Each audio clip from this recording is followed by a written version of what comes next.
La palabra de Dios está en Hebreos capítulo 11, leo 13 al 16 y luego paso a capítulo 13, 10 al 14. La palabra de Dios dice así, Hebreos 11, 13. Todos ellos vivieron por la fe y murieron sin haber recibido las cosas prometidas. Más bien las reconocieron a lo lejos y confesaron que eran extranjeros y peregrinos en la tierra. Al expresarse así, claramente dieron a entender que andaban en busca de una patria. Si hubieran estado pensando en aquella patria donde habían emigrado, habrían tenido oportunidad de regresar a ella. Antes bien, anhelaban una patria mejor, es decir, la celestial. Por lo tanto, Dios no se avergonzó de ser llamado su Dios y les preparó una ciudad. Hebreos 13, 10. Nosotros tenemos un altar del cual no tienen derecho a comer los que ofician en el tabernáculo, porque el sumo sacerdote introduce la sangre de los animales en el lugar santísimo como sacrificio por el pecado, pero los cuerpos de esos animales se queman fuera del campamento. Por eso también Jesús, para santificar al pueblo mediante su propia sangre, sufrió fuera de la puerta de la ciudad. Por tanto, salgamos a su encuentro fuera del campamento, llevando la deshonra que él llevó, pues aquí no tenemos una ciudad permanente, sino que buscamos la ciudad venidera. En todos los mensajes en esta carta a los Hebreos, hemos visto que el autor nos ha estado diciendo que vamos caminando paso a paso, que vamos avanzando, y aquí lo dice en este capítulo 11, cuando dice, confesaron que eran extranjeros y peregrinos en la tierra. Nota que dice la palabra peregrinos. ¿Qué es un peregrino? Pues son los que van de paso, los que van avanzando, caminando. Una de las preguntas que también nos hacemos acerca de la vida en este transitar en este mundo es ¿por qué en este mundo hay tantas cosas malas? ¿Por qué hay tanta maldad en este mundo? ¿O por qué hay tantas situaciones adversas, problemas? Por ejemplo, la pandemia. ¿Por qué la pandemia está haciendo mucho mal en este tiempo, en este mundo? Bueno, el texto de hoy, o el tema de hoy, nos va a responder a estas preguntas. Y no perdamos de vista, a medida que vayamos viendo el texto, no perdamos de vista que tú y yo somos también extranjeros y peregrinos en la tierra. Y otra cosa, al ser extranjeros y peregrinos, vamos hacia un lugar. Tenemos una meta hacia un lugar, y este lugar es la ciudad de Dios. Y este es el tema aquí principal. ¿Qué significa esto? ¿Qué significa caminar por fe hacia la ciudad de Dios? Tres cosas. Número uno, la ciudad de los cimientos sólidos. Número dos, la ciudad del hombre, el mundo. Y número tres, ¿cómo puedo entrar a la ciudad de Dios? Primero, la ciudad de los cimientos sólidos. ¿Qué es esta ciudad de cimientos sólidos o que tiene un firme fundamento? Cuando el capítulo 11 de Hebreos, el capítulo de la fe, menciona el ejemplo de Abraham, lo primero que dice de su fe es que dice que Abraham se consideraba un extranjero. Dice el versículo 10, dice, Abraham esperaba la ciudad de cimientos sólidos de la cual Dios es arquitecto y constructor. Abraham esperaba la ciudad de fuerte fundamento. Más adelante, en el versículo 16, también se nos habla más acerca de esta ciudad, porque dice que Abraham y también los demás ejemplos de la fe, dice, anhelaban una patria mejor, es decir, la celestial. Por lo tanto, Dios no se avergonzó de ser llamado su Dios y les preparó una ciudad. Y mucho más claro, en el capítulo 12, en el versículo 22, el escritor de Hebreos le da un nombre a esta ciudad que Dios está preparando. Dice, por el contrario, ustedes se han acercado al monte Sión, a la Jerusalén celestial, la ciudad del Dios viviente. Se han acercado a millares y millares de ángeles a una asamblea gozosa. Mira cómo en esos textos se dice que la ciudad que Abraham anhelaba, la ciudad que siempre anheló, se refiere a la ciudad celestial, llamada también la Jerusalén celestial, donde un día viviremos todos los que creemos en Cristo Jesús. En la Biblia habla de esta ciudad celestial. Por ejemplo, en el último libro de la Biblia, en el libro de Apocalipsis, se nos enseña acerca de esta ciudad de Dios y también se le llama la Nueva Jerusalén. En Apocalipsis 21, en el versículo 2, dice que Juan, el que escribe Apocalipsis, Dice, vi además la ciudad santa, la nueva Jerusalén, que bajaba del cielo procedente de Dios, preparada como una novia hermosamente vestida para su prometido. Y luego también, más adelante, aquí en este capítulo 21 de Apocalipsis, dice que en esta ciudad vamos a vivir para siempre, y que en esa ciudad, dice el versículo 4, ya no habrá muerte, ni llanto, ni lamento, ni dolor, porque las primeras cosas han dejado de existir. Entonces, mira aquí la fe de Abraham. Mira aquí cómo Abraham por fe vivía en este mundo, como esperando un día vivir en esa ciudad anunciada. Y el autor de la carta a los Hebreos lo menciona varias veces para animarnos a nosotros, para animarte a ti, para animarnos a que también anhelemos en este paso por este mundo, anhelemos estar un día en esa ciudad. Un profesor que tuve, el profesor Gerald Nyhuys, que por cierto ya está con el Señor, él escribió algo interesante sobre el tiempo. Él decía que hay dos maneras en que podemos ver el tiempo que vivimos en este mundo. Una manera es ver solamente el tiempo en sentido cronológico, y la otra es ver el tiempo en sentido de oportunidad, y tiene que ver con lo que estamos leyendo aquí. Él dice que es mejor ver el tiempo de nuestra vida en sentido siempre de oportunidad, siempre. Porque ver el tiempo en sentido cronológico es verlo como la mayoría de la gente lo hace, siempre. Es decir, que el tiempo de la vida de una persona solo consiste en hacer planes, en revisar agendas, hacer lo que sigue, estar viendo el calendario, cómo pasan los días, semanas, meses, año tras año, y solo eso. Y esto, por cierto, esta manera de ver el tiempo de manera cronológica solamente, hay una situación que estamos viviendo ahora en este tiempo de pandemia, precisamente por ver el tiempo de esta manera, y tiene que ver con un asunto, con un tema que se llama languidez. Un periódico, un diario renombrado en los Estados Unidos, le ha dado nombre a un problema que está muy serio en medio de esta pandemia, y le ha llamado languidez. Cito el diario, dice: la languidez es una sensación de estancamiento y vacío. Se siente como si uno estuviera pasando los días sin rumbo, mirando la vida a través de un parabrisas empañado. No era agotamiento, aún teníamos energía, no era depresión, no nos sentíamos desesperados, solo nos sentíamos sin alegría y sin rumbo. Y resulta que hay un nombre para eso: languidecer. La languidez es una sensación de estancamiento, de vacío. Se siente como si estuvieras arrastrándote para pasar los días, mirando tu vida a través de un parabrisas empañado. Y termino la cita. Y quizás sea la emoción dominante del año 2021. ¿Te das cuenta? Este es el problema de ver el tiempo solamente de manera cronológica. Pero Abraham vivía el tiempo con sentido de oportunidad, como lo debemos ver tú y yo. Y esto es lo mismo que ver el tiempo con un sentido de expectación, es decir, de saber que en el futuro viene algo mejor, de saber siempre, de tener ese anhelo de que algo bueno va a suceder en el futuro. Y esto nos debe inspirar y nos debe permitir seguir adelante y dar mucha energía para vivir el presente. Por eso dice aquí que Abraham esperaba la ciudad de cimientos sólidos, de la cual Dios es arquitecto y constructor. Y dice, y anhelaban una patria mejor, es decir, la celestial. Te pregunto, ¿cómo estás viviendo tu tiempo hoy? ¿Estás mirando hacia la ciudad celestial o estás languideciendo como mucha gente hoy lo está viviendo? Número 2, la ciudad del hombre o el mundo en que vivimos. En segundo lugar, vemos que también aquí se habla en cierto modo de la ciudad del hombre. Y cuando digo la ciudad del hombre, del ser humano, me refiero a este mundo.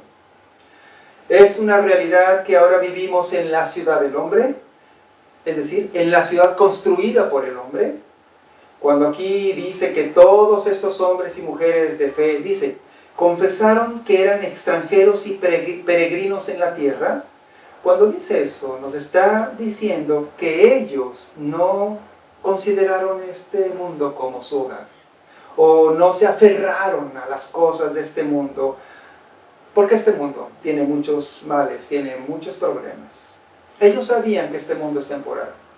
Y es que es una realidad que no podemos negar, que vivimos en un mundo alienado.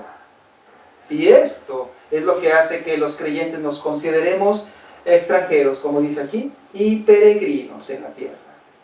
Aquí vamos de paso, porque vivimos en un mundo que está alienado. La palabra alienado significa un desorden que surge de usar un objeto para un propósito diferente al que fue diseñado. Por ejemplo, si uso mi reloj de pulsera para clavar un clavo, mi reloj va a sufrir de alienación, porque mi reloj no fue diseñado para esto. Bueno, así vivimos en este mundo, alienados de todo. Y hay 4 maneras principales en que vivimos. El hombre en general vive alienado en este mundo. Vivimos alienados de Dios, y esta es la causa de todos los problemas. Vivimos alienados de Dios, alienados de uno mismo, alienados de los demás y de la naturaleza que nos rodea. Veamos uno por uno. Primero, uno, alienados de Dios. El primer mandamiento de la ley de Dios es: yo soy el Señor tu Dios, no tengas otros dioses además de mí. Esto significa que Dios debe ser lo más importante y el centro de toda tu vida, toda tu existencia. Pero estamos alienados de Él. Es decir, hemos puesto otras cosas como más importantes. Dios no está en el centro de todos nuestros anhelos, y esto crea desorden en nuestra vida. Número 2, alienados de nosotros mismos. Tú y yo, dice también la palabra de Dios, que fuimos creados para servir a Dios en todas las áreas de nuestra vida. Fuimos hechos, fuimos diseñados con la necesidad de encontrar en Dios nuestro significado, nuestro valor como personas, nuestro propósito de vida, nuestra identidad en Dios. Pero, ¿qué hacemos? Ya no lo buscamos a Él, buscamos tantas otras cosas y no a Dios. Nos hemos alienado de nosotros mismos, y esto también crea desorden y confusión en toda nuestra vida, en todas las áreas de nuestra vida. Número 3, alienados de los demás. Este desorden y confusión acerca de nosotros mismos nos lleva a una vida completamente autocentrada, y entonces estamos alienados en todo con todos, en el matrimonio, en nuestras relaciones con los demás, en donde quiera que andemos, porque hay mucho desorden en nuestra vida. Como lo dice Santiago 4, 1 al 3, cito la carta de Santiago, dice: ¿de dónde surgen las guerras y los conflictos entre ustedes? ¿No es precisamente de las pasiones que luchan dentro de ustedes mismos? Desean algo y no lo consiguen, matan y sienten envidia y no pueden obtener lo que quieren, riñen, se hacen la guerra, no tienen porque no piden, y cuando piden no reciben porque piden con malas intenciones para satisfacer sus propias pasiones. Y número 4, alienados de la naturaleza. Todo en la naturaleza está en contra nuestra. Consideramos a la naturaleza como un enemigo, no la cuidamos, no administramos bien la naturaleza. Ahora mismo un diminuto ser, un pequeño bicho está haciendo estragos en la humanidad con la pandemia, porque el hombre no tiene cuidado de la naturaleza, de la creación de Dios, ni gobierna bien la naturaleza que Dios ha creado. Esto es la alienación. Y en términos bíblicos, a toda esta alienación se le llama pecado. Eso es el principal problema del hombre, el pecado. Como lo notó un autor llamado Derek Kidner, dice, le cito: el pecado crea tensiones en la estructura de la vida que solo terminan en un desastre. Esa es la razón por la que todo está mal en este mundo. Y es por eso que cuando seguimos leyendo capítulo 11 de Hebreos acerca de cómo tanto los que se mencionan aquí vivían en un mundo alienado, y nosotros también lo estamos viviendo. Mira cómo termina este capítulo 11 de Hebreos, a partir del versículo 32. Leo. ¿Qué más voy a decir? Me faltaría tiempo para hablar de Gedeón, de Barak, Sansón, Jefté, de David, de Samuel, los profetas, los cuales por la fe conquistaron reinos, hicieron justicia, alcanzaron lo prometido, cerraron bocas de leones, apagaron la furia de las llamas y escaparon del filo de la espada, sacaron fuerzas de la flaqueza, se mostraron valientes en la guerra y pusieron en fuga ejércitos extranjeros. Hubo mujeres que por la resurrección recobraron a sus muertos. Otros, en cambio, fueron muertos a golpes, pues para alcanzar una mejor resurrección no aceptaron que los pusieran en libertad. Otros sufrieron la prueba de burlas, azotes, incluso cadenas, cárceles. Fueron apedreados, aserrados por la mitad, asesinados a filo de espada. Anduvieron fugitivos de aquí para allá, cubiertos de pieles de ovejas, de cabra, pasando necesidades, afligidos, maltratados. El mundo no merecía gente así. Anduvieron sin rumbo por desiertos y montañas, por cuevas y cavernas. Aunque todos obtuvieron un testimonio favorable mediante la fe, ninguno de ellos vio el cumplimiento de la promesa. Esto sucedió para que ellos no llegaran a la meta, así nosotros, pues Dios nos había preparado algo mejor. Esta es la clase de ciudad en que vivimos hoy, el mundo en que estamos viviendo. Saber estas cosas entonces nos hace anhelar la ciudad celestial, como ya lo vimos en el punto 1, como leímos. Abraham esperaba la ciudad, anhelaban una patria mejor. Y otra vez te pregunto, ¿anhelas la ciudad de Dios? ¿Anhelas una patria mejor? Es decir, la celestial. Y también podemos tener otra pregunta. ¿Quieres saber cómo podemos entrar allí? Mira el punto 3. ¿Cómo puedo entrar a la ciudad de Dios? ¿Cómo puedo entrar? Un comentarista de la carta a los Hebreos divide esta carta en 3 partes de manera muy interesante. Toda la carta a los Hebreos. Capítulo 1 al 4, vamos caminando con Jesús, quien es el profeta que nos da descanso. Capítulo 5 al 10, vamos caminando con Jesús, el sacerdote que nos lleva a la presencia de Dios. Capítulo 11 al 13, vamos en la jornada con Jesús, el Rey, en el camino hacia la ciudad celestial, donde Él es Rey. Nota que en todas estas divisiones, el Señor Jesús es el centro de toda nuestra fe. Él es el profeta, Él es el sacerdote, Él es el Rey. Y por lo tanto, la única manera en que tú puedes entrar a la ciudad celestial es a través de Jesucristo.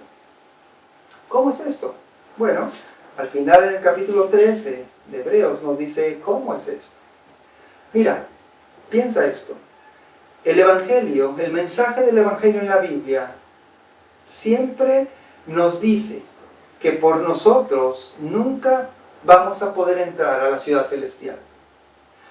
El mensaje del Evangelio nunca te dice, haz esto otro, y si lo cumples vas a poder entrar ahí. Nunca te dice eso.